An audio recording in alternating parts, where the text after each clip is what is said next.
Booth कार्यकर्ता मानू एठी आमे जो स्वागत संबर्धना मिलला निमापड़ा लोक कृतज्ञता ज्ञापन कर विशेषकर एटी महिला स्वयं सहायक गोष्ठी को जो भाव वाजपेयी आगू आनी 3 कोटी स्वयं सहायक गोष्ठी सारा भारत वर्ष ओडिशा रे आज जो टंका आसी स्वयं सहायक गोष्ठी केंद्र सरकार दूसरी तार ठीक भाव विनियोग हवा दरकार भौणी मान मार्केटिंग व्यवस्था सरकार बुझा दरकार आम सरकार आसिले मार्केटिंग व्यवस्था आम करूँ आम निश्चित भाव भैल्यू एडिशन हम से अधिक लाभ पाइपर ये जो टंका आणुचंदी परिशोध करने कष्ट हो द्वितीय जो आज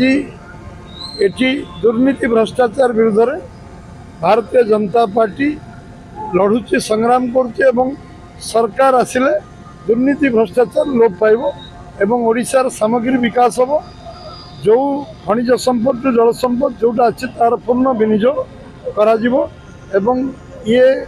जो दादान खटिया लोक जाऊँ ओडिशार कर्मसंस्थान पाइबे एवं कृषि भित्तिक शिल्प कोल्ड स्टोरेज एवं अंचल जो साधारण लोकंकर जीवन जीविका ता प्रति अधिक ध्यान भारतीय जनता पार्टी आज कार्यक्रम भारतीय जनता पार्टी संकेत कार्यक्रम आगामी दिन संकेत कार्यक्रम मात्र नवेदान व्यवधान रही इलेक्शन जितापाट करने समग्र बूथ कार्यक्रम डकरा दि जाता और समस्त उपस्थित थे एवं निश्चित निमापड़ा माटी पवित्र माटी की भारतीय जनता पार्टी तार पूर्व ये को फेरी आसुचे पद्म जितब निमापड़ा माटी सम्मान रही।